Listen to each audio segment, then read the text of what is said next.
cái này rong hi birthday lòm tu te kan ni hi ta còn thăng te cái sôm năng ai bơi mới này cần lâu mày lòm ông truyền khóc mấy cái cần ấy thầy trép tọ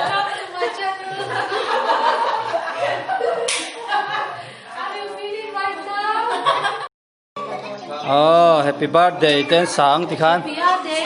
em rong thì cần gì về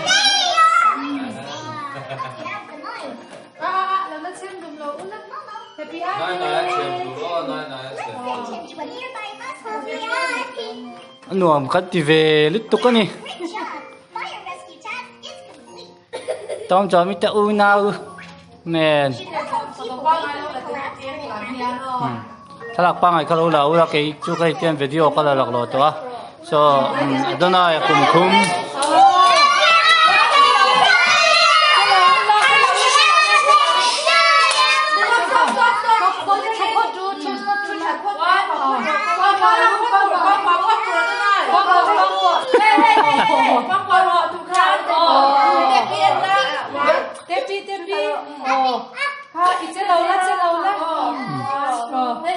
หนูมาตีนี่ค่ะตีไงน้องนี่ค่ะ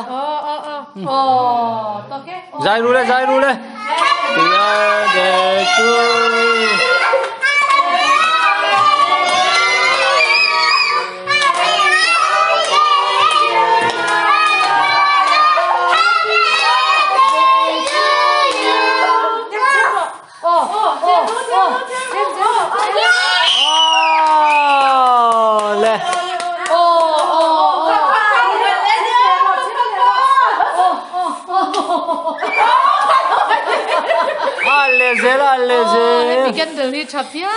cái kia nu xiêm anh ya pizza này hiện cần xiêm về thì cần chung cuối này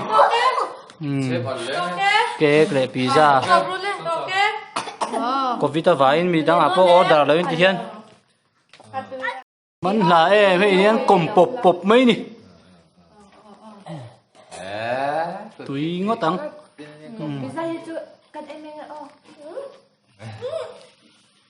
phải dây đôn mì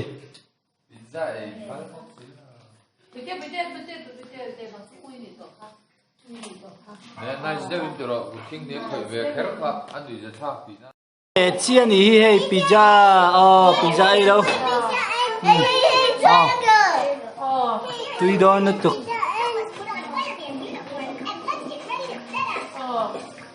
tùy em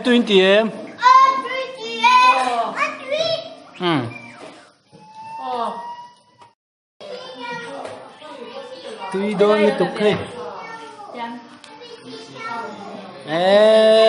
tùy về đôn nó tục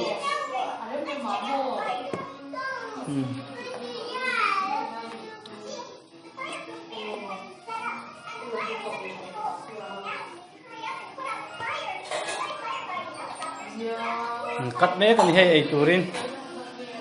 nu berin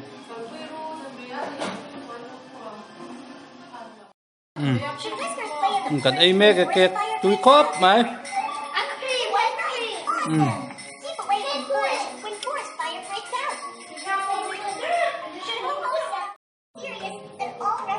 pizza này cắt ấy mấy cái này hay